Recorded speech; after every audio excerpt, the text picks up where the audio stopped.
Okay, 3.3 is all about taking what we did in 3.2 and using it to be able to do things we couldn't do before. So in the past, we've been able to fully factor quadratics using our factoring techniques or completing the square or the quadratic formula. But this new synthetic division technique for finding out if something is a factor allows us to apply this to polynomials of any size and slowly work our way down to quadratics where we can use them there, so long as they are real roots. It's a little more complicated if they have complex roots. Hopefully not more than 2 complex roots.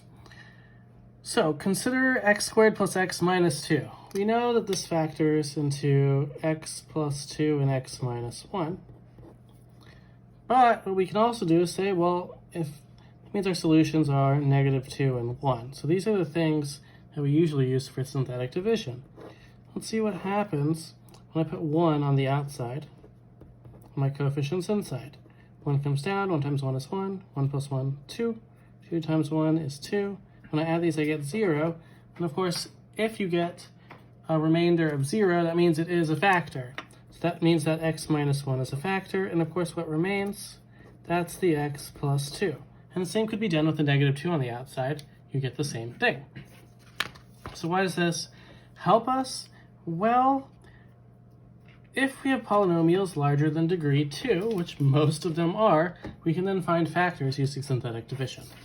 So let's just practice determining if something is a factor. Determine if x minus 1 is a factor of the following polynomials. All we do is put 1 on the outside. Make sure to include your 0 for the missing term. 2 comes down, 2 times 1 is 2. Add going down, of course, multiply going up. 3 plus 2 is 5. 5 times 1 is 5. This gets 0. So remainder of 7 means x minus 1 is not a factor. It has to get 0 at the end for the remainder for this to be a factor using our synthetic division. What about, is 1 a factor of this other polynomial?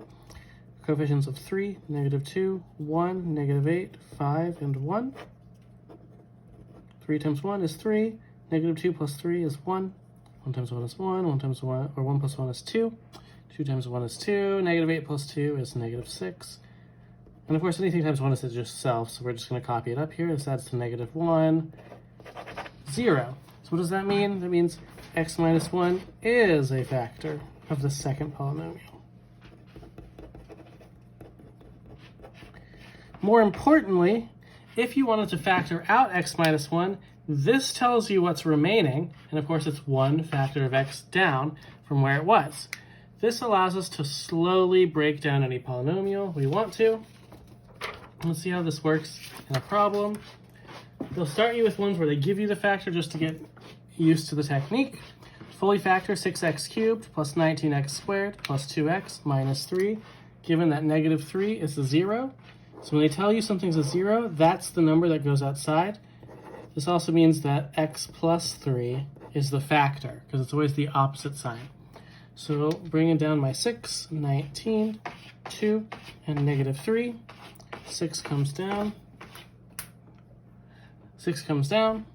6 times negative 3 is negative 18. 19 plus negative 18 is 1. 1 times negative 3 is negative 3. This is negative 1, 3, 0. And we hope we end up with 0 because it tells us it's a factor. It really should be. So that means negative 3 is a factor, so that means x plus 3 factors out. What remains are my coefficients here. If I started with an x cubed, it's now an x squared. So 6x squared plus x minus 1. What does this do for us? Well, once we get it to a quadratic, we can use our factoring techniques. So factors of negative 6 to add to 1 are 3 and negative 2. So this is 6x squared plus 3x minus 2x minus 1. You can factor by grouping. 3x times x plus 2x plus 1, and then negative 1 times 2x plus 1. What means that we bring our x plus 3 with us, and now we have a 3x minus 1 factor and a 2x plus 1 factor. Okay, so this is the fully factored form. If we wanted solutions, we would have -3, 1/3, and -1/2. Now, if you notice this, we can write this as -3 over 1. Look at the product of the numerators. -3, or just like the 3, 1, and 1 multiply to 3, which is our constant. Because those last three numbers, which make the numerators, all multiply together to make our constant. If you look at the denominators, the 1, 3, and 2, those three numbers multiply to 6. Because when they multiply to 6, it's the leading terms that end up in the denominator, and those multiply to our leading coefficient. So when we're looking for factors, if they don't tell us something like -3 is a 0, what we're able to do is use the leading coefficient and the constant to kind of generate possibilities. That leads us to the rational zeros theorem. If P over Q is a rational written in lowest terms and is a 0 of the function, then P is a factor of the constant and Q is the factor of the leading coefficients. Okay, so if we just want to list all the possible roots, our P in this case is 2, our Q, the leading coefficient, is 6. So 2 over 6, all the factors of 2 over all the factors of 6 are all the possible rational roots we could have. That doesn't mean it's all of them. There could be complex roots, but if there's a real one, these are those. So what are the factors of 2? Just 1 and 2. What are the factors of 6? All the numbers that divide evenly into 6, 1, 2, 3, and 6. Now, technically, positives and negatives all divide evenly, so we'll put a plus and minus when we're doing this. So that means one of my possible factors, I always like to divide them by 1 first. So we have 1 over 1 and 2 over 1. And we've got 1 over 2, which is 1/2, and 2 over 2, which is just 1, which means I don't need it again. So then we have 1 over 3 and 2 over 3. And lastly, we have 1 over 6. 2 over 6 reduces. If it reduces, then you should have already had it previously. And so that's the last one. So these are all our potential factors. Plus or minus 1, 2, 1/2, 1/3, 2/3, and 1/6. That's 6 numbers, plus or minus of them. So that's 12 total numbers. So those are the only 12 you should check using synthetic division. I usually start with the easiest ones. It just makes the most sense. So let's look at what happens when we check 1 in here.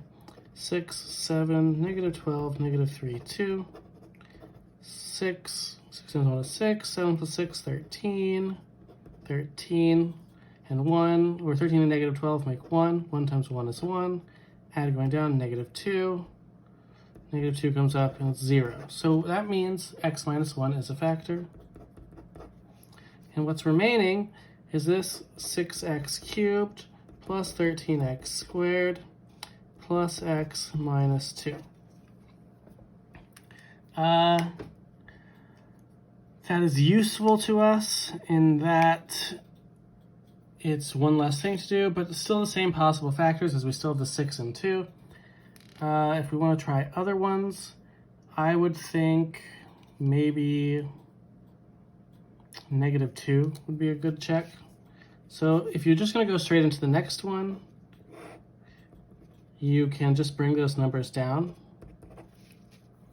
So 6 times -2 is -12, adds to 1. 1 times -2 is -2. This is -1, +2, 0. So that means that x minus 1 is a factor and x plus 2 is a factor. That leaves us with our 6x squared plus x minus 1. And from there, once we get to a quadratic, we can factor. Now this is the exact one that I had up here in the previous problem, so we should know it factors into 3x minus 1 and 2x plus 1. It would work the same way that it worked in the last problem, which means my solutions were 1, -2, 1/3, and -1/2.